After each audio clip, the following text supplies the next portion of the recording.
ئەوی خوای گەورە سڵاوتان لەبێت بینەرانی بەڕێز و خۆشەویست برێت مەگۆڕک ڕێخەری کۆشکی سپی بۆ کاروباری خۆرەڵاتی ناوەڕاست و باکووری ئەفریقا گەشتە عێراق و لەگەڵ بەرپرسانی یاریێم و عێراق کۆبەوە. لە بەرنامە ئەمڕۆ قسە لەسەرەوە دەکەین برێت مەگۆڕک بۆ چیاتۆتە هەرێم و عێراق و ئەو پرسانی کە تاوتوی کردوون لەگەڵ بەرپرسانی عێراق و هەرێم چی لە خۆ دەگرێت و لەبارەی کێشە ناوخۆیەکانی بینی پارتی و یەکێتیش چی بەسەردێ و هەرێم لەگەڵ بەغداش ڕێک دەکەێت و لە پرسی یەخستنەوەی هێزەکانی پێشمەرگەش هەڕەشەی ئەمریکا و هاوپەیمانان بۆ یەکێتی و پارتی دووپات کراوەتەوە لەگەڵ بەڕێز دکتۆر بیلال وهاب لێکۆڵەر لە پەیمانگەی واشنگتن قسە لەسەر ئەم پرسان دەکەین کە بەڕێزیان ڕاستەوخۆ لەگەڵمان دەبێت. کاکتۆر سوپاس بۆ ئامادەبوون تا نەگەر سەرەتا لە هەرێمەوە دەست پێ بکەین. برێت مەگۆڕک لەگەڵ وەفدێکی یاوەری هاتوون بۆ عێراق سا لە هەرێمن سەبارەت بە هەرێمی کوردستان و کاری هاتنیان بۆ هەرێمی کوردستان چییە و ئەو تەوەرانە چین کە لەگەڵ بەرپرسانی هەرێم قسەیان لەبارەوە کراوە. سەرەتا سڵاوی خواتان لێبێت ڕێزم بۆ جەناب و بینەرانت کاک حەکیم. سەردانەکەی وەفدی ئەمریکی بە سەرۆکایەتی برێت مەگۆڕک سەردانێکە بۆ ناوچەکە سەرەتا نەهاتنە عێراق وەکو چوونە ئیمارات،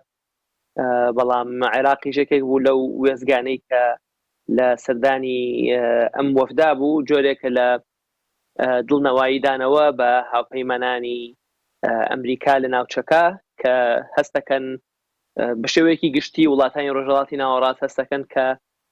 ئیدارەی بایدن بە تایبەتی یاخود ئەمریکا لەژێر سایەی ئیدارەی بایدندا مەشغوڵە بە شوێنی ترەوە، مەشغوڵە بە جەنگی رووسیا لە ئۆکرانیا یاخود بە کێشە تیجاریەکانی لەگەڵ چیندا. بۆیە جۆرە لە دڵنەوایی دانەوەیە بەشێکیشی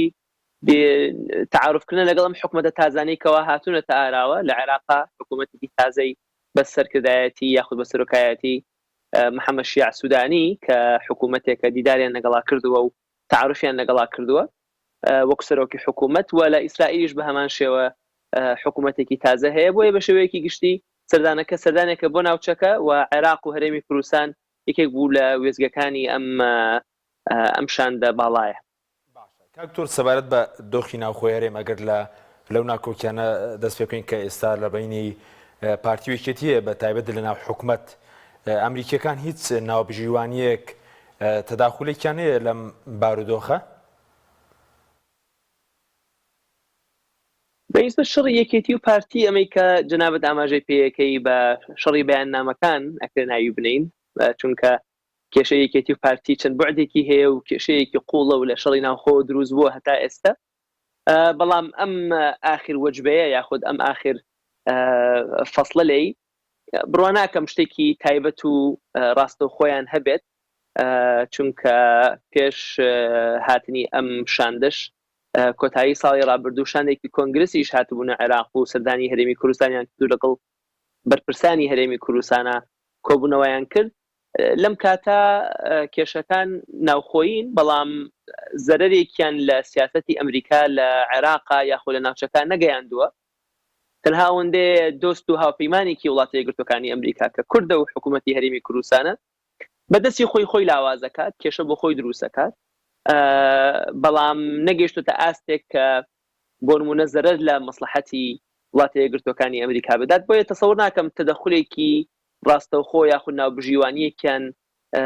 ڕۆڵی ناوبژیوانیە بگێڕن. بەڵام نەسیحەت هەیە، ئامۆژگاری هەیە، هەندێک جار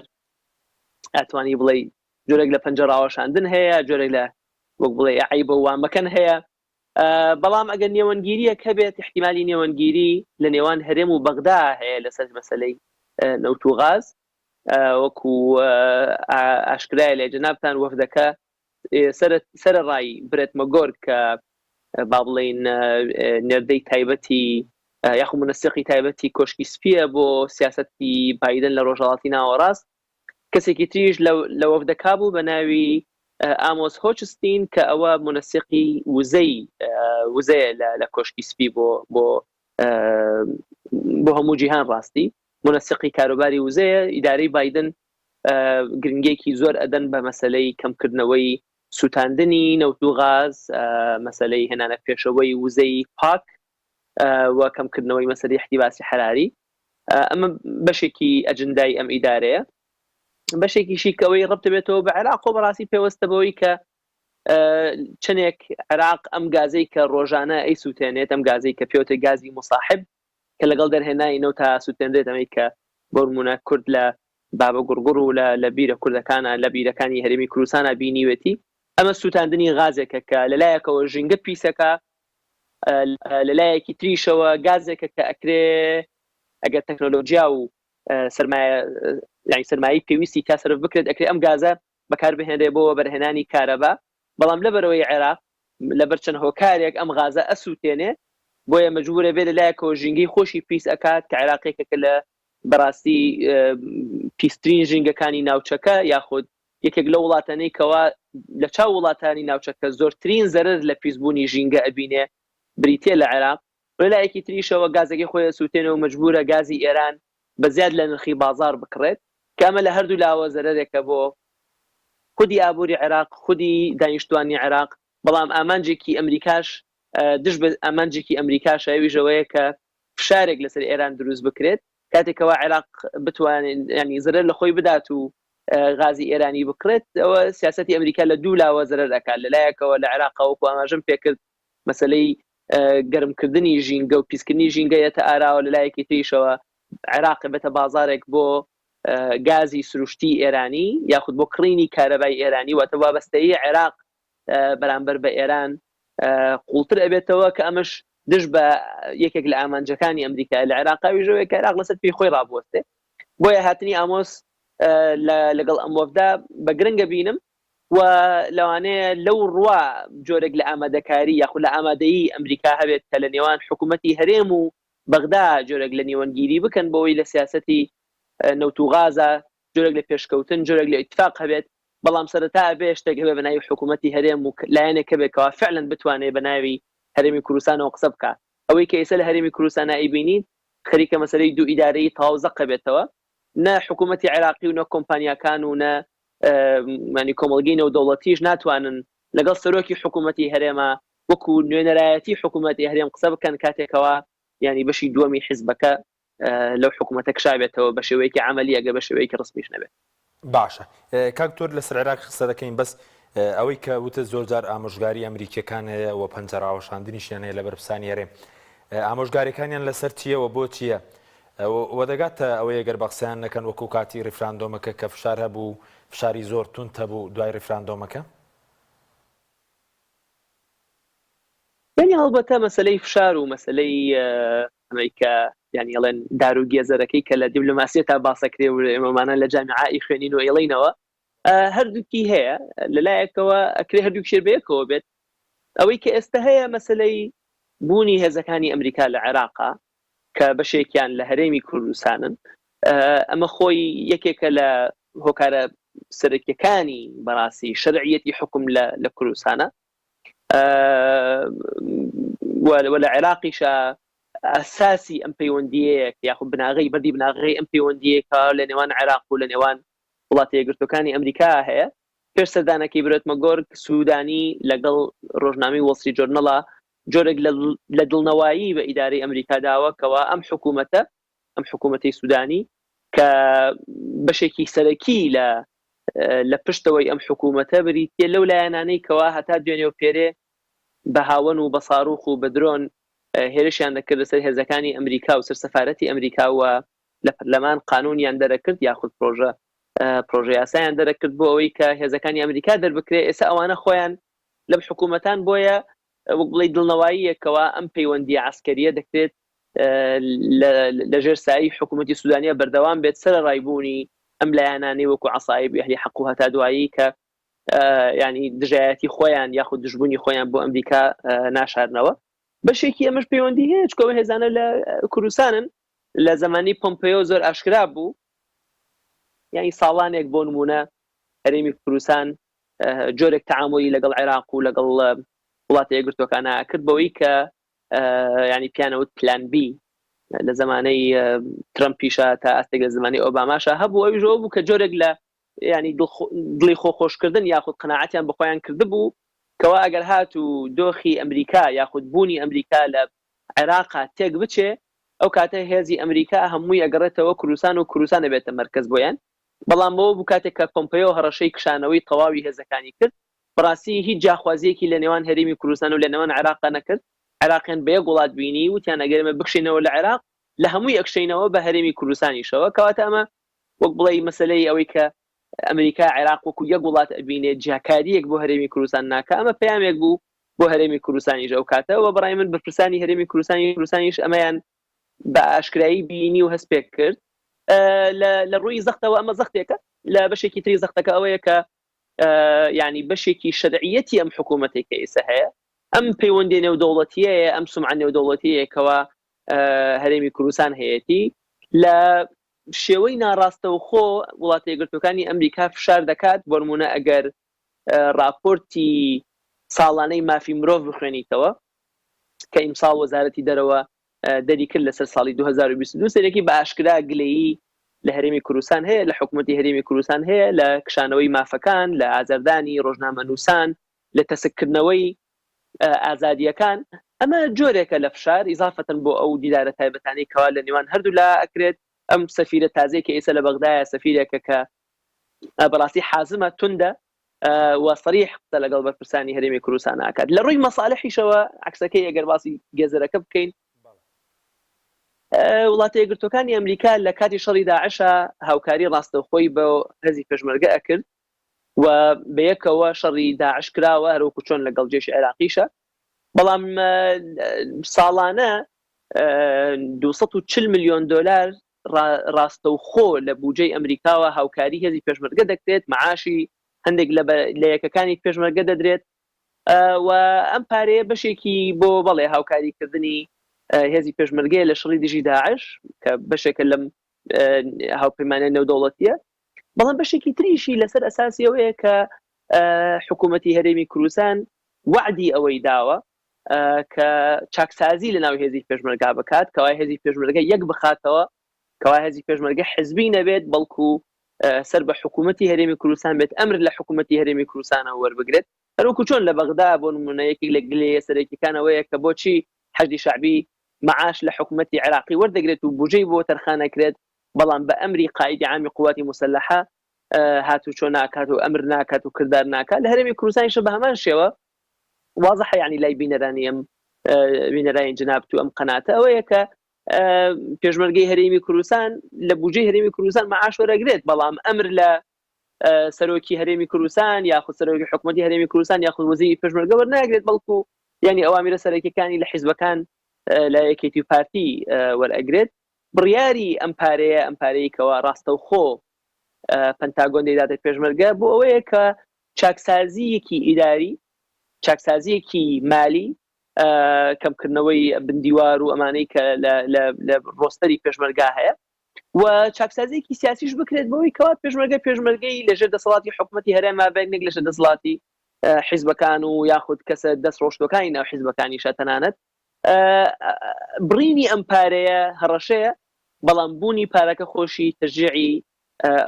ئەو هاوکاریەیە تازەیان کردەوە هەڵبەتە لە کۆتایی ساڵی ڕابردوو بەڵام ئەم جارە شەرت و شووتێکی زیاتریان لەسەر داناوە بۆی کە بە هەرێمی کوردستان بڵێن کە ئەگەرم چاکسازیانە نەکرێت ئەم پارەیە هەتا لە ئەمریکاوە بەرەو هەرێمی کوردستان ناڕات بۆیە ئەمانە چەند ئامرازێکن ئامرازی سومعە ئامرازی بوونی هێزەکانی ئەمریکا ئامرازی ئەو پارەیە کەوا ڕاستەوخۆ لەلایەن پێنتاگۆنەوە بە پێشمەرگە دەدرێت ئەمانە ئیزافەتەن بۆ ئەم سەردانە دیبلۆماسیانەی کەوا لە ڕێی نەسیحەت و لە ڕێی ئامۆژگاریکردنەوە و چەنان لە ڕێی هەندێک جار فشاریشەوە لەسەر لایەنی کوردی دەکرێت بەڵام ئەمەی بڵێ وەکو جاران کە مادین ئۆلبرای دەهات بۆ نمونە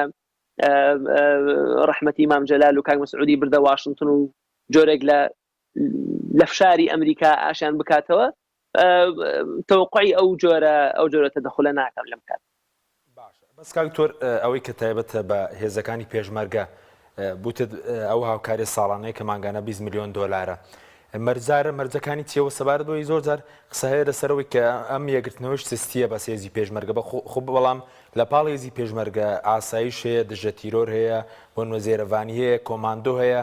کە ڕەنگە ئەوانە زیاتر حزب تەداخولیان کە تاوەکو پێشمەرگە یعنی ئەو پەیمانانش بۆچیە تەرکیزیان لەسەر پێشمەرگەیە وەکو هێزی چەکدار چونکە یعنی حجێ قانونی بۆ ئەو پارەیە بریتە لە شەڕی دژی داعش مەسلەی هێزی ناوخۆ و پۆلیس و ئەمانە بابەتێکی ناوخۆین بابەتێکی ئەمنی ناوخۆین بەڵام شەڕی دژی داعش هاوپەیمانەتێکی نێودەوڵەتی هەیە و یاسا و ڕێسای تایبەتی هەیە لە ئەمریکا کە ئەمریکا ڕۆڵێکی جددی و قیادی بەڕاستی سەرکردایەتی ئەو هاوپەیمانەتە نێودەوڵەتی دژ بە داعش ئەمریکا ئەیگرێتە دەست بۆیە ئەمە قەناتێکی قانونی سیاسی داراییە کەوا ئەمریکا بتوانێت ڕاستە و خۆ هاوکاری دارایی بە هێزێکی بیانی کە پێشمەرگە بۆ ئەمریکا هێزێکی بیانیە بدات ئەگەنا ئەم جۆرە لە هاوکاری ڕاستەوخواانە ڕاستیا کەمن هاوکاری مەسن چکڕین هەیە بۆ منە هاوکاری مەسەی تدریب هەیە بەڵام ئەمەیکەوا ئەمریکا ڕاستەوخۆ مەعاشی هێزێکی بیانی بدات حجە شەرعیەکەی تەنها ئەم هاوپەیمانەتیە دژی داعش هیچ وتت مەرزدار کراوە مەرجەکان دیارن و لە ماوەی ڕابردوو نیگەرانی هەبوو ئێستا ئەو یەکگرتنەوەی ڕوویای یەکگرتنەوەی هێزەکان لەلایەن پارتی جیاوازەیەکێتی جیاوازە ڕەنگەگەر ئێستا بڵێن پارتی لە حکوومەت باڵە سەیەکێتی بەو شێوە ڕازی نەبێ لە شێر سەیتەرەی حکوومەت هێرێم کە پارتی تێدا باڵات هێزەکان یەک بگرنەوە ئەمریکەکان ینی لەگەڵ وڵاتانی هاوپەیمانان پرۆژەیەکی جێگرەوەیان هەیە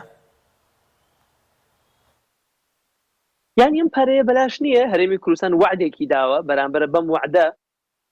ئەم پارەیە وەرەگرێت بەشێکی ئەوەیە کە هەرێمی کوردستان و پێشمەرگی هەرێمی کوردستان لەبەرەوەی کە مەسلەی شەڕی داعش هەیە بەڵام لەلایەکەوە لەلایەن بەغداوە بودجەی هەرێمی کوردستان بڕدراوە و کێشەی بودجە هەیە ئەوش خۆی حکایەتێکی وەکو حکایەتێکی بەشی لێ هاتووە خەتایکی و خەتایکی نیە بەزەوە واقعەکەەوە هەرێمی کوردستان بە کێشەیەکی دارایی ئەڕوا بۆ ئەمە یەکێک بوو لەو با بڵێن عوزرانەی کە هەرێمی کوردستان بەڕاستی هەی بوو و ئەمریکاش بۆەوەی کەوات ئەم کێشە ناوخۆیانەی نێوان هەرێم و بەغاو کاریگەری نەبێت لەسەر شەڕی داعش ئەم هاوکاریە داراییەی هەرێمی کوردستان دەکات بەشێکیشی وەکوتم بۆ تشجیعکردنی ئەم چاکسازیەکەوە هەرێم خۆی باسی دەکات بەڵام ئەمریکا یعنی داوای هاوکاری لە ئەمریکا کراوە و ئەمریکا وەکو جۆرێک لە چاودێری ئەم پرۆسەیە دەکات لێژنەی تایبەتی هەیە لەسەر ئەم بابەتە لە نێوان پەنتاگۆن و لە نێوان وەزارەتی پێشمەرگا دروست کراوە کۆبوونەوە دەکرێت لە کاتێکەوە حیواراتی استراتیژی یاخود کۆبوونەوەی اتفاقی استراتیژی لە واشنگتن دەکات هەمیشە وەفدێکی وەزارەتی پێشمەرگەی لەگەڵا بوو ساڵی پار وەزیری پێشمەرگەی هەرێمی کوردستان سەردانی واشنگتنی کرد وەفدێکی گەورەی پەنتاگۆن هاتە هەرێمی کوردستان و جێگری یاریدەری وەزیری دیفاع لەگەڵ جێگری وەزیری دیفاع بۆ کاروبای ڕۆژهەڵاتی ناوەڕاست هاتنە هەولێر و ئەم اتفاقیان جارێکی تازە کردەوە وعدەکە ئەمەیە کە هەرێمی کوردستان پێشمەرگەیەکی هەبێت کەوا پێشمەرگەی وەکو پێشمەرگەی هەرێمی کوردستان بێت بە معناوەی کەواجێشێکی نیظامی بێت لەلایەکەوە حسابات و کتاباتی لای وەزارەت بێت لای مەکتەب سیاسیەکان نەبێت ئەمە خاڵێکی ترە خاڵێکی تریەوەیە کە ینی هەموو پێشمەرگەیەک ڕاستەوخۆ لە هەرێمی کوردستانەوە معاشەکەی وەربگرێت نەوەکو ینی ئەمەی کە باوەکە پێشمەرگە مەسەن وەزارەتی پێشمەرگە یاخود وەزارەتی دارایی پارەی کاش دەداتە بۆ نمونە سەرکردەیەکی عسکەری ئەو کاتە ئەو کەسە دەچێت بەسەر لایەنەکان و پێشمەرگەکانی خۆیان دابەشی ئەکات نەخێر بەرک و وابستەیەکی ڕاستەوخۆ هەبێت بەڵام پاکردنەوەی مەسلەی ینی ئەمەی کە پێوتە بندیوار و ئەوانەی کە دوو مەعاش و سێ مەعاشیان هەیە ئەوانەی کەوا تەقاعد بوون جۆرێک لە تەرتیبی تەنظیمی ناوخۆی هێزی پێشمەرگە و وەزارەتی پێشمەرگە بکرێتەوە یعنی وای لێبێت کە دەسەڵاتی ینی لە کۆتایی ئەمە قسە ئەساسەکەیەکەوە دەسەڵاتی ئیدارەکردن و بەڕێوەبردننی دۆخی پێشمەرگە لە لای حیزبەکان نەبێت لە لای مەکتەب سیاسی نەبێت لە لای کەسە دەستڕۆشتەکانی حیزبەکانەوە نەبێت بەڵکو ئەمر و ئەوامر و هەڵسەودانی شەو بڕۆ ئێرە و مڕۆ ئەوێ لە ژێر دەسەڵاتی حکوومەتی ڕسمی هەڵبژێرداوی هەرێمی کوردستان هەبێت ئێستا حالیان وانە و هەموو جارێکیش کە دەبێت یەکێتی پارتیا تۆخە بێتەوە هەمیشە ینی بەڕاستی وەکو گسکەکەی هاسمان لێ هاتووە هەمیشە شەڕی ناوخۆ نایڵێ ینی بازاری کوردستان و هەرێمی کوردستان ئەوقە بگرێت مەسەلەی دابشکردنەوەی هەرێمی کوردستان یەکێک پێ لەو ترسانی کە هەموو کوردێک هەیەی ئەمە یەکێکە لەو حاڵەتە شازانەی کەوا وتم ئەمریکا ڕاستەخۆ هاوکاری هێزێکی دەرەکی ئەکات لەبەرەوەی کەوا ئەم هێزێک بێت ئەمریکا بتوانێت اعتیمادی لەسەر بکات لە شەڕی دژی داعشە بەڵام لە هەمان کاتا کورد هاوپەیمانی ئەمریکایە و یەکێتی ریزی ناو هەرێمی کوردستان ئەبێتە هۆی ئەوەی کە ئەمریکا هاوپەیمانێکی بەهێزی هەبێت نەک هاوپەیمانێکی لاواز و ئەم پارەیە بۆ ئەوەیە ئەگەر هاتوو ینی ڕوون بێت کە ئەم ئامانجە ناپێکێ ئیترە کاتە بەڕاستی لێرە لە کۆنگرس بە تایبەتی فشارێکی زۆر هەیە لەسەرەوەی کە ئایا ئەم پارەیە جێ خۆی ئەگرێ و ئایا پەنتاگۆن بای ئەوەندە ینی با بڵێن نمونەی پێشکەوتن و نەجاحی ئەم پرۆژەی لایە کە ئەم پارەیە بەردەوام بێیانە ئەگەر لەم ڕۆوە هەرێمی کوردستان هاوپەیمانەکانی خۆی لە پەنتاگۆن و لە ئەمریکا لە حکوومەت و ئیدارەی بایدنە یعنی شەرمەزار بکە ئەو کاتە کۆنگرس ئەم پارەیە ئەبڕێت چونکە ساڵی پار بەڕاستی من ئاگادارم ئەم پارەیە تەقی زۆری لەسەر بوو و ماندووبوونێکی زۆری ویست لەلایەن دۆستەکانی هەرێمی کوردستان لە تایبەتی لە پەنتاگۆن کە ئەم پارەیە ئیدارە ینی ئیدامەی پێ بکرێت و درێژ بکرێتەوە ئەگەنا هەر خۆی لەژێر پرسیاری گەورایە بۆ یەکر هەرێمی کوردستان ئەم کێشە ئەم دۆخی کەوا ئیسە دروست بۆتەوە لەمە زیاتر خەز بێتەوە بۆ تازەکردنەوەکەی شەت و شوتی وردیان داناوە لە چەند مانگێکا چەند مانگجارێک دەبێت هەرێمی کوردستان ئیسباتی بکاکەوە پێشکەوتن لە مەسەلەی چاکسازی پێشمەرگا هەیە ئەگەر لەم ڕۆوە ڕووی خۆی سپی نەکات ئەکەوێتە ژێر فشارەوە و کاتە دۆستەکانی خۆشی لە پەنتاگۆنا لەوە چێ نەتوانن بەرامبەر بە کۆنگرس کە چاوی لەو پارەیە و شەڕی ئۆکرانیا هەیە و شەڕی ئەوەتانێ هەسەدە جارێکی شەڕی لەسەرەوەتە ئەم پارەیە زۆر شوێنی تر هەیەکەوە ئەکرێ بە باشتر بەکار بهێنرێ ئەگەر هەرێمی کوردستان ئیسباتی نەکا نەتیجەی هەیە. سەبارەت بە هاتنی وەفدی بیانی بۆ نمونە برێد ماگۆرە کاتووە دەبێت لەگەڵ نیچوان بارزانی کۆبێتەوە لەگەڵ مەسعود بارزانی کۆبێتەوە لەگەڵ باڤڵ تاڵەبانی کۆبێتەوە لەگەڵ قوبات تاڵەبانی ئەمە بارگرانی دروست ناکە بۆ شاندە بیانیەکان یاخود ینی ئاساییە لە ڕووی دیبلۆماسیەوە یاخود وێنەیەکی چۆن بە هەرێم دەر لە ئاستی نێودوڵەتی ژەو شاندە بیانانەیە کە دێن هەرێمی کوردستان. ئەمە ئەو تۆزەنازەی هەرێمی کوردستان و حکوومەتی هەرێمی کوردستانە کەوا ماوێتی چونکە لای کەم ینی لەوە ئێمە کۆتا ئیدارە بێت کە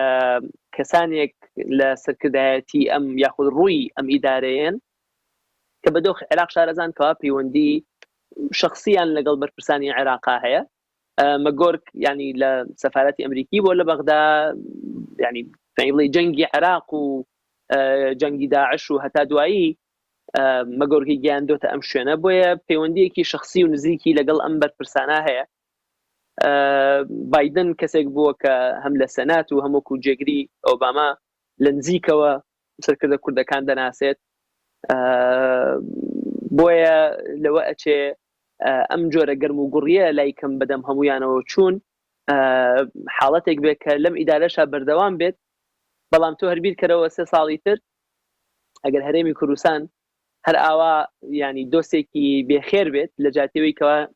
خێری بۆ ئەمریکا هەبێت ینی زەرەر لە خۆی بدات لەلایەکەوە لەلایەکی ترەوە بە 20 میلیۆن یارمەتیدان و هاوکاری ئەمریکاش و بە ینی ئەم هەموو کێشەیە کە کوردستان هەی بوو ئەمریکا بەدەمیەوە هات چ لە شەڕی داعشەوە هەتا دوایی چ لە مەسلەی دوای ڕفراندۆمەوە کەوا ئاماژەت پێ کرد و بەم هەموو نەسیحەت و قسە خۆشەی کەوا پەیوەندی تایبەتی کەوا هەیە لە نێوان هەردوو لە ئەگەر ئەمانە بە کەڵکی نێت لەوە چ ئیداری داهاتوو چ دیموکرات بێت چ جمهوری بێت کەسانێکی تر بێنە پێشەوە کە ئەم پەیوەندی شخصیان لەگەڵ عێراق و لەگەڵ هەرێمان نەبێت خۆی هەر لێرەش بەڕاستی ینی جۆرێک لە بێزاری لە مەلەفی عێراق هەیە جۆرێک لە وەک بڵێ بێئەمەلی هەیە لەوەی کە ئەم عێراقە وڵی هیچی لێ نەڕوا ئیمساڵ 2023 ئیترەوە 20مین ساڵیادی گۆڕینی ڕژێمی سەدامە لە عێراقا یاخود داگیرکردنی عێراق لەلایەن ئەمریکاوە بۆیە ئەکیدم لە سەحافەی ئەمریکی و لە ئەم سنتەر و سنتەری لێ کۆڵینەوە بەحسانە جنابیشتان ئەکرێ ینی بیبینن لێرە بە شێوەیەکی گشتی داگیرکردنی عێراق و گۆڕینی ڕژێم لە عێراقا لە با بڵین لە فکری سیاسی گشتی مراقبینی سیاسی دەرەوەی ئەمریکا بەڕاستی بە غەڵەتێکی استراتیجیەتە قەڵم تۆ هەر سەیری حملەی انتخابەتەکانی ئەم چەند ساڵی ڕابردوو بکە ئۆباما بەشێکی سەرەکی حملەی انتخابێکیەوە بکە لە عێراق کشێتەوە چونکە جەنگی عێراق بە هەڵەیەکی گەورەی استراتیجی ناو ئەنا ترامپ بە هەمان شێوە بە هەڵەیەکی استراتیجی ناو ئەنا و ئەیوتەمە گەورەترین هەڵەیە کە ئەمریکا لە مێژووی سیاسی دەروی خۆیان کردبێتی. ئێستا بایدن ڕاستە ڕۆژە لە ڕۆژان دەنگی بۆ داوە و بەڵامیسە خۆی لەم مەسلەیە دوور ئەگرێتەوە، باسی عێراق ناکات، ناتوانانی بڵێ باسی ڕۆژهەڵاتی ناوەڕاستی زۆر ناکات. بەڵام ئەمە لەلایە کۆلایەکی تریشەوە بەڕاستی ینی ئەگەر سەیری مێژووی سیاسەتی نێودەوڵەتیش بکەی شتەکان بە مۆدێلیەن و ئەڕۆن یاخود ئەحداسەکان خۆیان فەرزەکەن. ڕۆژێک لە ڕۆژان ئەگەر 11 سپتەمبەر گرنگیەکی تایبەتی بۆ ڕۆژهەڵاتی ناوەڕاست دروست کردبێت یاخود مەسەلەی ئیسرائیل و سەقامگیری ئیسرائیل گرنگیەکی تایبەتی بە ڕۆژهەڵاتی ناوەڕاست دابێت یاخود ڕۆژە ڕۆژان ئێران هەڕەشەیەکی جدی بوو بێت، ئێستا هەم هەڕەشانە چارەسەر بوون ئەوەتانێ ئالێتێکی تایبەت بۆ شەڕی دژی تیرۆر دروست بووە لەلایەکی ترەوە. ئیسرائیل وڵاتێکە یعنی لە جاتەوەی هەڕەشە بێت، وڵاتەکانی تر دەیانەوێت پەلایانە کێبچێ زوو لەگەڵی ئاش بێتەوە. ئێرانیش بە جۆرە لە جۆرەکان کێشەی ناوخۆی هەیە ئەو هەڕەشە گەورەیە نییە کە یعنی ئێران خواخوایدی هێرش نەکردە سەری، بەڵام لەولاوە چین بەرەو پێشەوە دێت، لەولاوە ئۆکرانیا جارێکی تە شەڕێکی گەورە لە ئەوروپا هەیە، باسی جەنگێکی نەوەوی دەکرێت. ینی ئەبێ لایەنێکی بچووکی لاوازی وەکو کورد یاخود وەکو حکوومەتی هەرێمی کوردستان دەبێت زۆر هەڵ بدات کەوا ئەمریکا ئاوڕێکی لێ بداتەوە. ئەبێ بای ئەوەندە خێری هەبێت کەوا لایەزال ئەم ئیدارەیە یاخود ئیدارەی داهاتی ئەمریکا بە چاوی خێر یاخود بنێتی خێر سەیری بکات. بەڵام بەداخەوە تۆجهەکە بەعکسەوەیە، جۆرێک لە بێمنەتی، جۆرێک لە وەک بڵێ بێخەمی و نەبوونی ڕوئیە و نەبوونی استراتیجێتێکی ڕوون کە هەرێمی کوردستان بەرەو کوێ ئەڕوات بۆ سێرەکەی خەمەکان بچووک بوونەتەوە و خوێندنەوەیەکی جددی لە ئەوەی ئینسان کە بەشتی بچووکەوە زۆر مەشغوڵ بوو چاویشتی گەورە نابینێ یاخود فرێشتی گەورە ناکەوێ. ئەگەنا گۆڕانکاریەکی گەورە لە ناوچەکە هەیە، گۆڕانکاریەکی گەورە لە سیستەمی نێودەوڵەتیا هەیە و هەرێمی کوردستان ئەوەی کە بۆی لواوە تا ئێستا ئەوەیە کە پێشمەرگەیەکی هەبووە کە توانیوێتی دەوری خۆی ببینێت لە مەسەلەی دژایەتیکردنی تیرۆر و بە داعشتەوە و بە قاعیدەتەوە. ئەمەش بەوەی کەوا یەکڕیز بووە کە ئەمە ڕۆژ بە ڕۆژ ئەکە دەژێت هەڕەشەوە. بەشی دووەمی ئەوەیە کەوا هەرێمی کوردستان بەجیا لە ناوچەکانی تری عێراق هەرێمێکی سەقامگیر بووە کە ئیسا ئەو سەقامگیریش کەوتۆ دەژێت پرسیارەوە لەلایەکەوە لە ناوخۆوە کێشە هەیە لەلایەکی شەوەتانێت تورکیا و ئێران هەریەکە و ڕۆژێک هێرشەکاتە سەری، میلیشیاکان هێرش دەکەنە سەری. خاڵێکی تریش کە هەرێمی کوردستانی جوان کردووە و جۆرێک لە تەمەیوزی پێداوە مەسەلەی دیموکراسی و مەسەلەی مافەکانە، ئەوش بەداخەوە ڕۆژ بە ڕۆژ بەرەو دواوە ئەڕوات و نەک بە قسەی من بەڵکو بە قسە و تەقاریری ڕسمی حکوومەتی ئەمریکا و وەزارەتی دەرەوە چ جای دەستگاکان وەکو NGOکان و سنتەرەکانی کە لەم بوارا بۆ نمونە کارەکەن. و خاڵی ئەخیریشی ئەوە بووە کە ینی بەرپرسانی حکوومەتی هەرێمی کوردستان هەمیشە لە چاو بەرپرسانی عێراقی و ناوچەکە بە بەرپرسی عەقڵانە و ینی ڕاشناڵ، عەقڵانە بە معنای ینی بە ئایدۆلۆژیا یاخود بە بڕق یاخود بە مەسەلەی تائیفیەت تەعاملیان نەکردووە. ینی ڕۆژە لە ڕۆژان هەرێمی کوردستان ئامانجی ئەوە بووە کە بۆ نمونە پێشکەوتنی ئابووری بەخۆیەوە ببینێ، بەوەی کە مەتار بکاتەوە، دەرگا بەسەر جیهانی دەرەوە بکاتەوە. ئەمانە هەمووی وای کردەوە کە هەرێمی کوردستان سومعەیەکی جوانی هەبێ. ئێستا کە لە بواری دیموکراسی و مافەکان و کرانەوەی بەسەر دنیای دەرەوەدا یاخود بەوەی کە فعلا بەدای مەسلحەتی هاوڵاتیانی هەرێمی کوردستان بڕوا، کاتە لەمانە هەمووی تەراجوعەکە سەیرەکەی شتەکان خەمەکان بچووکن، خەمەکان شخصین، باسی علاقاتی شخصیە، باسی ڕقە، باسی مەسەلە سایکۆلۆژیەکانە. ئەمەوە ئاکات کە ئیتر ینی ئەوەشی ڕۆژە لە ڕۆژان هەرێمی کوردستانی بە چاوێکی ئیجابیەوە بینی بێ، ئیتر بڵێ ئەوانیش هەر هەر بەشێکن لەو کێشانەی کە لەو منتیقەیە هەیە. باشە دکتۆر، ناوبڕمانەیە بەس پێش ناوبڕەکە بە کورتی ئێستا ئەمریکیەکان و ئەوروپیەکان بێزار بوون لەو ئیدارەدانی دەسەڵاتدارانی هەرێم لە ناوخۆ بێ لەگەڵ عێراق بێ بە کورتی بێ دوای ناوبڕەکەش دێمەوە خزمەتە. بەڵێ یعنی ئەگەر بێزاری بۆ نوێ بێزاری سەحافە بێت یاخود بێزاری تەقریرەکان بێت، بەڵێ بێزاری هەیە ئەوەی کە لە بەتایبەت دەوترێت ئەکرێ ڕقتر بێت لەوەی کە بە ئاشکرا ئەوترێت. بەڵێ بجۆرێک لە بێزاری و لە بێتاقەتی هەیە. ئەم دۆستە کوردەی کە ڕۆژە لە ڕۆژان ینی وەکوتم ئەم تەمەیوزەی هەبووە، ئەم جیاکاریەی هەبووە، خۆی جوانتر پیشانداوە، فعلا جوانتر تەسەڕوفی کردووە، عەقڵانەتر تەسەڕوفی کردووە. ئێستا وایەت بەدەستی خۆی ناشرین ئەکات، بەدەستی خۆی با بڵێن چەقۆلە قاچی خۆی ئەدات، لە جاتی ئەوەی کە ینی دەستکەوتێکی زۆری هەیە لە جاتێوی کە هەم دەستکەوتانە پێش بخات یا لایکەم بیپارێزێت. ئێستا بەڕای من ڕۆژ بە ڕۆژ دەستکەوتەکان ینی ئەکەونە ژێر هەڕەشەوە. ئەمە واکات کە جۆرێک لەبێت تااقەتی دروست ببێت، جۆرێک لە بەزاری دروست ببێت. ئەمە تەسیری نابێت هەتا ئەو کاتێک کە هەرێمی کوردستان داواکاریەکی گەورەی هەیە. یعنی تۆ دوور مەڕۆ کێشەی بوجە دێتە پێشەوە لەگەڵ بەغدا، یاخود کێشەی پاراستنی حدود دێتە پێشەوە کە پێویستی بە هاوکاری هەرێم و بەغدا هەیە، یاخود ئەگەر هاتوو مەسەلە گەورەکانی وەکو یاسای نەوت و گاز هاتە پێشەوە کە ئەمریکا بەڕاستی ببوورە کە هەرێمی کوردستان پێویستی بەو پەڕی هاوکاری نێودەوڵەتی هەیە، چه هاوکاری ئەمریکا، چه هاوکاری ئەوروپا، چه هاوکاری هەرێمایەتی، چه ئەو وڵاتانی کەوا بۆ نمونە لەڕێی کۆمپانیاکانەوە مەسلحەتیان لە هەرێمی کوردستان هەیە. ئەگەر ئەم کۆمپانیانە بێزار بن، ئەگەر ئەم وڵاتانە بێزار بن، ئەگەر هەست نەکەن کەوا فرقێک لە نێوان حکوومەتی هەرێم و حکوومەتی عێراقیە هەیە،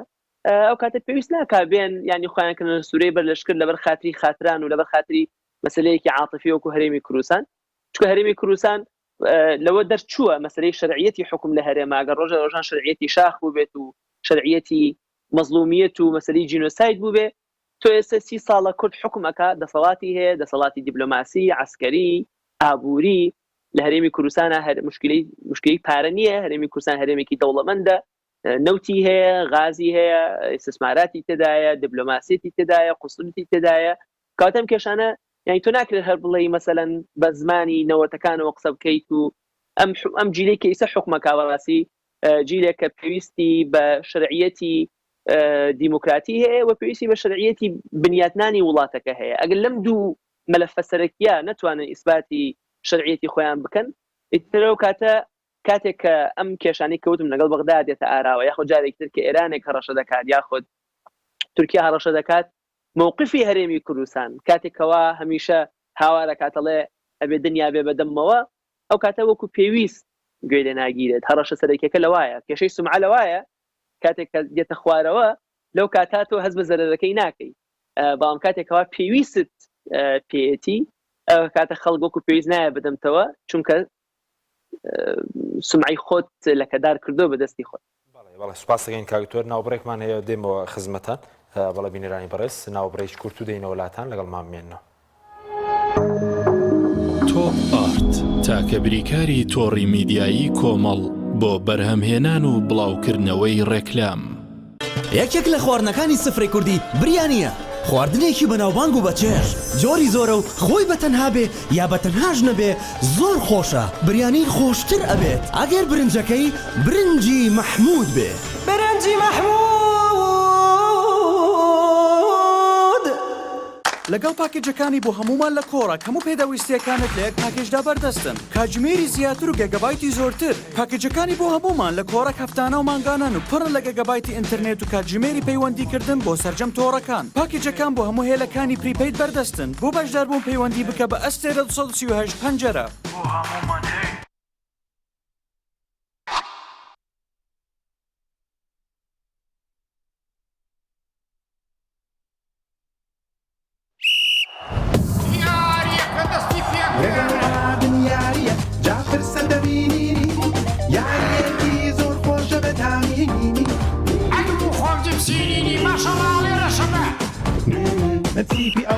تیپی ئەولایە و ئەم لا جیپسینی ئەحماڵەکەمی سەیریکەن هێرش بەرەکەینی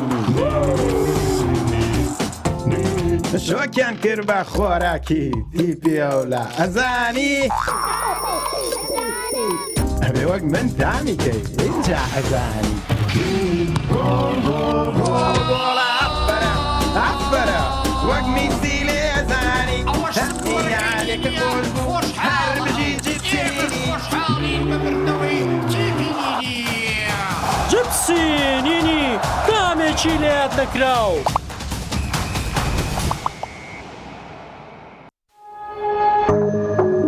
تۆپ ئارت تاکە بریکاری تۆڕی میدیایی کۆمەڵ بۆ بەرهەمهێنان و بڵاوکردنەوەی ڕێکلام.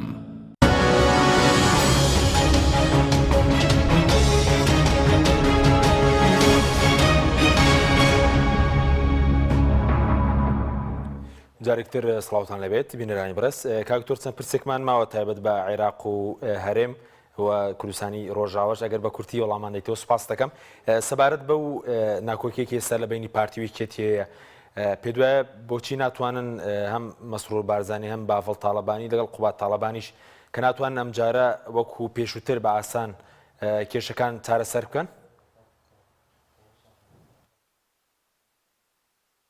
کێشانە کێشەی ناوخۆن بەڕاستی، ینی سەرەتا بۆ ئەبێ ئیشی ئەمریکا بێت کێشەی ناوخۆ حل بکە، کێشەی ناوخۆی هەرێمی کوردستان حل بکە. وەکو ئاماژەم پێکرد ئەم کێشەیە کێشەی لاوازکردنی هاوپەیمانێکە، بۆیە ئەمریکا پێی ناخۆش ئەم هاوپەیمانە خۆی لاوازەکات، بەڵام خۆ سڵحیش بە زۆر نییە بەڕاستی. ئاماژەم پێکرد هاوپەیمان سەردانەکان بەردەوامن، دیدار و هاتنە هەولێر بەردەوامە، لە ڕێی قونسولیەت و سەفارەت و ئەم وەفدانەی کەوا هاتوون، وەفدی وەزارەتی دیفاع پار هاتن، وەفدی کۆنگرس هات و ئیمساڵ وەفدێکی گەورەی کۆشکی سپی هاتووە. ئەمانە هەمووی ینی تاکید بە نەسیحەت و ئامۆژگاری دەدەنە حکوومەتی هەرێمی کوردستان و بەرپرسەکان، بەڵام ینی کێشەکان بەشێکی کێشەی مەسەلەی دەسەڵات و پارەیە، بەشێکی زۆری بەداخەوە نەبوونی متمانەیە لە نێوان ئەم جیلە تازەی کە ئێستا حکم و ئیداری هەرێمی کوردستانەکەن، و ئەم کێشانەش کێشەی بەڕاستی ناوخۆن، ینی ئەمریکا بێت چۆن چارەسەریان بکات. ینی وەکو ئاماژەم پێکرد چەند وڵات هەیە لە دنیا کەوا ڕاستە و خۆ لە پەنتاگۆنەوە پێشمەرگەکانی یاخود عسکەرەکانی هێز ئەمنیەکانی ڕاستەخۆ مەعاش وەربگرن. ئیتر هەرێمی ینی بەڕاستی نازانم، یعنی ئەگەر تۆ ئەمریکاوی چیەکی بووی کایەکەتی و پارتی ئاشکەیتەوە ئەوەی کە ئەکرێ کردویانە، بەڵام کێشەکان ناوخۆن، بەڵام نەگەشتۆتە ئەو ئاستەی کە وەک بڵێ جۆرێک لە زەرەرێکی گەورە لە مەساڵحی ئەمریکا لە ناوچەکە بدات. هێزەکان لەوێن، کێشەکان زیاتر لەگەڵ بەغدان، ترسەکە لە بەغدا هەیە، و ئێستش ینی ئەگەر بۆ نمونە بەغدا یاخود میلیشیەکانی عێراق جۆرێک لە توندیان بنواندایە بەرامبەر بە هێزەکانی ئەمریکا لەوە ئەچوو چاوپۆشی زیاتر لە دۆخی هەرێمی کوردستان بکرایە. بەڵام ئێستا کە وەزعی بەغا و واشنگتن باشە، تەسەورەکەم فشارەکان لەسەر هەرێمی کوردستان زیاتر بن، یاخود لای کەم چاوپۆشیەکان وەکو جاران نەبن. بەڵام ینی دۆخی هەرێمی کوردستان ڕۆژە لە ڕۆژان بۆ نمونە دەکرا لە پەرلەمانە ئەم بابەتانە چارەسەر بکرێت. پەرلەمان ینی تەواو دەسەمۆی حیزبەکان بووە. لە کوردستانە دەستورێک نییە، لە کوردستانە محکمەیەکی دەستورت نییە کەوا لای کەم وەکو عێراق ئێستا تۆ محکمەیەکی دەستوریت هەیە، ڕاستە هەرێمی کوردستان ئاعترافی پێ ناکا، بەڵام سەدریش و مالیکیش و قەیسەر خەزعەلیەکەش لە ڕاستەوە بۆ چەپ لای کەم ینی ئاعترافی پێیەکەن و کە ئەو هەموو هەوڵەیان دابوون نووری المالکی کە ئەویست اعتراف بە نەتیجەی انتخابات نەکرێ، بەڵام اعترافی بە نەتیجەی انتخابات کرد و ینی هەڵیان نەکوتایە سەری یاخود لەغویان نەکردەوە. تۆ لە هەرێمی کوردستانە بەڕاستی تا ئێستا دەستگایەکی واشت نییە، سەرکردایەتی کوردی هەیە، بۆ نمونە شخصی کاک مەسعود ئەو وەزنەی هەیە لا یازال لە سیاسەتی کوردیە کەوا بتوانێت ینی براگەورەیی بکە، باوکایەتی بکە بۆ ئەم دۆخە، چ بە حکمی مێژوەکەی خۆی، چ بە حکمی ڕۆڵی لە هەرێمی کوردستانە، چ بەڕاستی بە حکمی تەمەنی. لەوە ئەچێ ینی تاکە چارەسەر هەر شتێکی ئاوا شخصی بێت. ئەگەنا ئەگەر باسی مؤسساتی هەرێمی کوردستان بکەی، بینیمان سەرۆکی هەرێمی کوردستان دەستپێشخەریەکی سەرۆکی هەرێمی کوردستان کاک نێچیروان دەستپێشخەری کرد، و ئەم دەستپێشخەریە قسەی جدی تیا بوو، فەرحی جدی تیا بوو، بەڵام بێمتمانەیەکەی گەشتۆتە ئاستێک کە بەڕاستی حیزبەکان و لایەنەکان متمانەیان تەنانەت بە سەرکردەکانی خۆیشیان دیارە وەکو پێویست نییە، کەیتر شتەکەش ئاوا قوڵ بوو شخصی بوو، ینی ئەمریکا چی بکە لەو دوورەوە. کاکتۆر بە کورتی بێ سوپاس دەکەم. سەبارەت بە هەڵبژاردننی هەرێمی فشارێک دەبێت لەلایەن کۆمەڵگەی نێودەوڵەتی و هەڵبژاردنەکانی هەرێم کە دواخران تەمەنی پەرلەمان درێژکەوە وەکو بەڕێزووتر پێشتریش بڵێن پەرلەمان پاک خرابوو، فشاری دەبێت بۆ هەڵبژاردنەکان؟ وەکوتم ئەوش هەر بابەتێکی ناوخۆیە. هەرێمی کوردستان ینی سوورە لەوەی کە هەرێمی کوردستان دیموکراسیە، وەکو ئاماژەم پێکرد ئەگەر هەرێمی کوردستان وای لێبێت هەڵبژاردنیش لە کاتی خۆیان نەکات، ئیتر کات تۆ زۆر زەحمەتە قەناعەت بە خەڵک بکەیت کەوا هەرێمی کوردستان دیموکراسیە. یعنی لە ڕووی لاوازکردنی ئۆپۆزیسیۆن و قاچ و پێشکاندنیەوە ئەمە لەلایەکی تر کە کەس بڕوای بۆ نییە ڕۆژە لە ڕۆژانێکێتی و پارتی لە پرۆسەیەکی دیموکراسیا بۆ نمونە دەسەڵات لە دەست بدەن یاخود تەسلیمی بکەن. ینی هەیە نیە هەڵبژاردنەکان ماوە کەوا لای کەم وەڵی سوراوی ئەم سیستەمەیەکەوە ئێستا لە هەرێمی کوردستانە هەیە. ئەگەر هەڵبژاردنەکانیش نەکرێت ئیتر نازانم چیتر ئەمێنێت بە ناوی و سمعی دیموکراسی بوونی هەرێمی کوردستانەوە. بۆیە تاکە فشارێک ئەگەر هەبێت بەڕای من لەوە هەر ئەو فشارە بێت. کە بەرە زووتر لەگەڵ برێت ماکۆرک ئەڵێن ڕێکخەری سەرۆکایەتی ئەمریکا بۆ کاروباری وزەش ئامادەی هەبووە. هیچ هەوڵێکێ لەلایەن ئەمریکیەکان بۆ پەردان بە غازی هەرێم چونکە لە بینی یەکێتی و پارتیش ناکۆکی لەسەر بووە تا باڤڵ تاڵبانی باسی لەوە کرد بەگەر بەسەر لاشەیە و دابڕۆن ڕەوانەکەوێ هەرچەندە تا ئێستا لە سەدا 50 پێداویستی ناوخۆ بە غازەکە پڕ نەکراوەتەوە. هیچ پەیوەندێکی بەوەی ئەمریکیەکان بیانەوێت غازی هەرێم هەناردەی دەرەوە بکرێت؟ پرسیارەکە باسی هەناردە بکرێت دەبێت دارێ ینی بێ غازەکە دروست بکرێت و بەرهەم بهێنرێت اینجا باسی فرۆشتنەکەی بکرێت. زۆر جار لە مەسلەی غازە بە تایبەتی هەرێمی کوردستان پێش ئەحداس ئەکەوێت، ینی ماسی لە ئاوا ئەفرۆشێت بە پێی ینی هەر ستاندەردی بۆ کردی وزە. ئەگەر ئیمڕۆ یەکێتی پارتی متفقیش بن و جدیش بن، ینی لای کەم 3 بۆ 5 ساڵی ئەوێت هەتا ئەم گازە بایی ئەوەندە دروست بکرێت کە تۆ لێت زیاد بێت و بتوانی بیفرۆشی. بەڵام هەرێمی کوردستان پێشەوەی ینی ماسەکەی گرتبێ زوو هەوڵی فرۆشتنەکەیدا لە ئەوروپا. ئەمەژە بە سەردانی سەرۆکی حکوومەتی هەرێمی کوردستان ئەەکەم بۆ ئەوروپا بە ئامانجی فرۆشتنی ئەو گازە. بەڵام سەیرەکەی ینی نە کۆمپانیەکان و نە وڵاتەکان بەڕاستی بەدەمیەوە نەهاتن، چونکەوەی کە لە کوردستان ئەو گوزەرێ واضحە. من سەرەتا لە باسی ئەمن و دیفاع باسی سمعەمان کرد، بەڵام لە کەرتی وزەشا مثلەن بە هەمان شێوە ڕوونە. ینی ئەم خەڵک هەواڵی کوردستانە خوێنێتەوە ئەزانێت کە تەبیعەتی بوونی گاز لەکوایە، سیاسەتی نەوتی هەرێمی کوردستان لەکوایە، سیاسەتی گازی هەرێمی کوردستان لەکوایە. ئەم کۆمپانیا نەوتی و گازانەی کەوا لە هەرێمی کوردستانە کارەکەن تا چەندێک مرتاحن لە علاقی خۆیان لەگەڵ هەرێمی کوردستان کە وەڵامەکە نەرێنیە بەڕاستی نامرتاحن. ینی ئەوانیش پارەیان لە کاتی خۆیان نادرێتێ وەکو وەبەرهێن ڕازی نەکراون.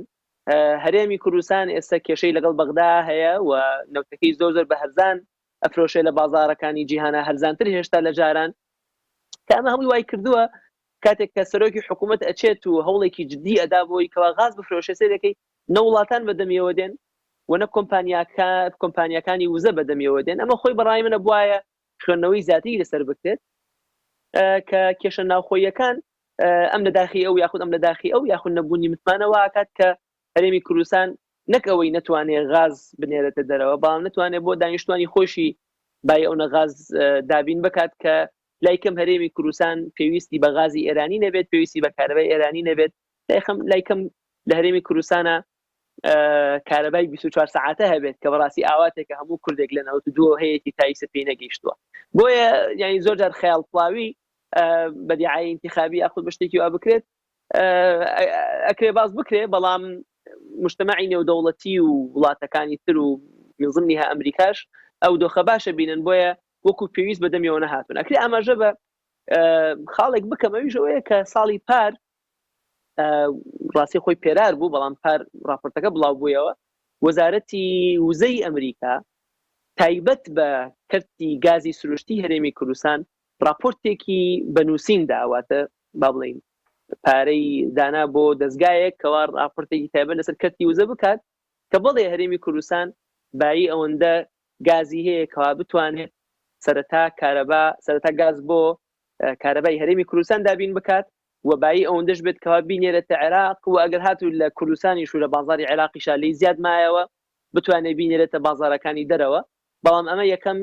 ئیشی ساڵ و 2 ساڵ نییە، بەڵکو هەم وەبەرهێنانێکی زۆری ئەوێت و هەم کاتیشی ئەوێت. بەڵامیتر ئەبێ ئەمڕۆ دەست پێ بکەن، بەڵام کاتێکە لە ڕووی سیاسی و ئیداریەوە اتفاق نەبێت لەسەر غازەکە، مەسەلەی پارە و مەسەلەی ڕاکێشانی کۆمپانیا و هێنانی وەبەرهێنەر و هەتا مەسەلەی بۆری و هەتا دوایی ئەمە ئیتر بێتە خەیاڵ پڵاوی و کەوێتە داهاتوویەکی نادیارەوە. بۆیە کەرتی وزە لە هەرێمی کوردستانە بەڕای من لەم چەند ساڵی ڕابردووە لە خەتەرێکایە، چونکە گاز بەرەو پێشەوە ناچێت و کەرتی نەوتیش بەرەو دواوە ئەڕوات. و بیشتان بخەمەوە ڕۆیتەرز تقریرێکی بڵاو کردەوە کە لەوانەیە یعنی داهاتووی کەرتی نەوتی هەرێمی کوردستان داهاتوویەکی تاریکە و لەوانەیە لە 10 ساڵی داهاتووە ڕێژەی وەرهێنان و نادنە دەرەوەی نەوتی هەرێمی کوردستان لە نیوەی ئەوەی ئێستا کەمتر بێت. باش کاکتۆر چوار خولەکێکمانەوە بە کورتی بێ سپاس دەکەم ئەوەی کە پێوەستە بە عێراق بڵێن هاتنی برێت ماگۆرەکە بە ئەو کێشەی دۆلاری کە دروست بووە ئەو حکوومەتێکە پێکات و حکوومەتی چوارچێوەی هەمانگەکە نزیکە لە ئێران بۆ کێشەی دۆلار چارەسەر دەبێت یاخود دەبێت سوودانی سەردانی ئەمریکا بکاندێکیان دەڵێن ئەو کێشەی کە دروست بووە بەرزبوونەوەی دۆلار سیاسیە و پەیوەندی بڵێن فشاری ئەمریکا لەسەر حکوومەتەکەی سوودانی بۆی دۆلار نەچێ بۆ ئێران پێ دوای دەتوانن کێشەکە چارەسەر بن خواستێک هەیە؟ معادلەی دۆلار معادلەیەکی ئاسانە ئێران ئەمریکا نایەوێت ئێران دۆلاری دەست بکەوێت بەڵام بەشێکی زۆری ئەو دۆلاری کەوا ئێران دەسێکەوێت لە ڕێی عێراقەوەیە ئەمریکاش بە عێراقی وتووە ئەگەر هاتوو ئاسانکاری بکات بۆ ئەوەی کەوا ئێران دۆلاری دەست بکەوێت ئەو کاتە دۆلار بۆ عێراقیش نایەت کەواتە بێ بەنکی مرکزی عێراقی ئەم بڕیارە بدات ئایا ئابووری عێراقەکە بە قوربانی ئێران یاخود نایکات بەنکی مرکزی قەراری داکەوە مەسلەی بازاری دۆلار تون بکاتەوە بۆ ئەوەی کەوا نەکەوێتە ژێر حەساری وڵاتە یەکگرتوەکانی ئەمریکاوە بۆیە توندیەکی لەم بوارا کرد و هەوڵیدا کە مەسلەی محاسبە مەسلەی بەرچاوڕوونی مەسلەی شەفافیت لەوەی کەوا کێ لە عملەی لە مەزادی دۆلارە بەشدار ئەبێت و ئەم تونکردنەوە وای کردووە کە هاتنی دۆلاری ئەمریکا بۆ بازاری عێراق کەم بێتەوە بۆی کەوا یعنی بۆ پاراستنی هەموو ئابووری عێراق و بۆی کەوا عێراق هەمووی نەکرد دەژێت حەسارەوە جۆرێک لە تونکردنەوە لەسەر مەزادی عملە لە لای بانقی مرکزیەوە کراوە و ئەمە وای کردووە کە هاتنی دۆلار کەم بوو بێتەوە هەر کاتێک عێراق بتوانێت ئیسباتی بکە بۆ لایەنی ئەمریکی کە لەو ئێستا حالێ لەو قۆناغایە ئەو کاتە بەڕای من سەقامگیری جارێکی تر ئەگەڕێتەوە بۆ مەسلەی دۆلار و دینار کاتە مەسلەکە لە واشنگتن نییە مەسلەکە لە بەغدایە پێ دوایە بە کورتی بێ بەم زوانەمە چارەسەر بکرێت ئەو مەسلەی دۆلارە ئەو پەیوەندی سوودانی لەگەڵ ئەمریکا باشە مەسلەکە زۆر سیاسی نییە بەڕاستی مەسلەکە تەکنیکی و فەنیە دەبێت لایەنی عێراقی بەنکی مرکزی عێراقی و حکوومەتی سوودانی ئیسباتی بکات کەوا ئەم دۆلارەی ئەمریکا دەینێرێتە عێراق لە عێراقا سەرفەکرێت و بۆ عێراق سەرفەکرێت و ناچێتە ئێران هەر کاتێک عێراق توانی لەم ڕووەوە زەمانات بداتە لایەنی ئەمریکی مەسلەیەکی فەنیە ئەوە بەردەوام بێت واتە فشارێکی سیاسی نیە بەڵکو فشارێکە کە حەسب قوانینی حەسار لەسەر ئێران دەبێ عێراق پابند بێت و ئەم مەرحەلەی پابند بوون و مراقبە و مراجعەیە جۆرێک لە زەختی لەسەر بازاری مەزادی عملە دروست کردووە لەسەر مەسەلەی هاتنی سوودانی بۆ واشنگتن حیواری استراتیجی جەولەیەکی تری ئەبێت لەم ساڵدا و دەبێت سەیر بکەین بزانین ئەو جەولەی حیواری استراتیجیە چۆن دەڕوات کە هەمیشە وەزیری دەرەوە سەرکردایەتی ئەو وەفدە عێراقی دەکات لەوە ئەچێ لەسەر بنەمای ئەو سەردانە و ئەو جەولە تازە لە حیواری استراتیجی باس لەوە بکرێت ئایا سوودانی سەردانی واشنگتن دەکات یان نا بەڵام ئەوە لەوانەیە لە ینی ناوەڕاستی ئەم ساڵ بەرەو دواوە زیاتر بچاڕۆنیمان بۆ دروست بێت مادومان کردی دوو خولەکمان ماوە پرسیارێک سەبارەت بە ڕۆژاوای کوردستان هێرشی تورکیا ئەمڕۆ مەزلوم عەبدی فەرماندەی هێزەکانی سووریای دموکرات باسی لەوە پێشبینیەوەی کردبوو لە مانگی داهاتوو مانگی شوبات هێرشی تورکیا بکرێ و باسی جۆرێک لە شخصی ئەمریکاش دەکرد لە ڕازیکردنی تورکیا پێ دوای ئۆپەراسیۆن ئەنجام بدرێت و ئەمریکیەکان ڕێگری لێ ناکەن بە کورتی بێ سوپاسەکەم ئەمە بابەتێکی ئاڵۆزە تەوقعاتیایە ئاسان نییە بەڕاستی بەڵام هەڕەشەی تورکیا هەڕەشەیەکی جددیە و هێزەکانی هەسەدا ئەم هەڕەشەیە بە جددی وەردەگرن بەڵام بابەتەکە پێوەستە بە بوعدێکی نێودەوڵەتی وەرگرتووە تەنها بوعدێکی ناوخۆیی نییە بەوەی کە ئایا ئەنقەرە و ڕژەمی بەشار ئەسەد چۆن ئاشتە بنەوە مەسەلەی قووەتی ناتۆ و هاتنی وڵاتە سکەندناڤیەکان بە تایبەتی سوید بۆ ناو ناتۆ بەرەو کوێ دەڕوات و مەسەلەی داعمی ڕووسی بۆ مەسەلەی هاوکاریە مرۆییەکان بۆ ناوخۆی سووریا چەند دەبێت بۆیە هاوپەیمانی ئەمریکاش لەگەڵ هەسەدا ینی هاوپەیمانەتیەکە کە هەتا هێرش هەتا هەڕەشەی داعش بێت ئەم هاوپەیمانەتیە بە توندی ئەمێنێتەوە بەڵام هاوپەیمانەتیە کە ئەمریکەکان خۆشیان باسی دەکەن و هێزەکانی هەسەدەش تێدەگەن کە هاوپەیمانەتێکی استراتیژی نییە بە معنایەوەی کە بۆڵی بوعدێکی ئەخلاقی هەبێ بەڵکو هاوپەیمانەتێکی تەکتیکی مەسلەحیە بۆیە مەزلوم عەبدی ناحەقی نییە کە قەلق بێت چونکە یەکەم جار نییە کەوا تورکیا هێرش بکات و ئەگەر تورکیاش بڕیار بدا کەوا هێرش بکات یەکەم جار نییە کە ئەمریکا ینی مەصالحی ئەندامێکی ناتۆی گەوری وەکو تورکیا زیاتر بە هەند بگرێت تا مەساڵحێکی با بڵین تەکتیکی کە لەگەڵ هەسەدا هەیەی تا ئێستا ئەم تەوازنەی پاراستووە هەموو جارێکیش تورکیا ئەم تەوازن ئاخاتە ژێر هەڕەشەوە و پەنتاگۆنیش بە تایبەتی لەسەر مەسلەی پاراستنی ئەو تەوازنە زۆر بەجددی هەوڵەدا و هێزەکانی هەسەدەش ینی کەم نین بای ئەوەندە هێز و توانیان هەیە کەوا بتوانن جۆرێک لە ڕەدع بۆ هێزەکانی تورکیا دروست بکەن بۆیە وەزعەکە شلۆقە بەڵام تەوەقوعکردن تایە بەڕاستی ئاسان نیە. بەڵێ سوپاس دەکەم بەڕێز دکتۆر بیلال وهاب مادومان کردی سوپاسی ئامادەبوون دەکەین سوپاس بۆ ئێوە بینەرانی بەڕێز سوپاس بۆ هاوکارانم خواتان لەگەڵ.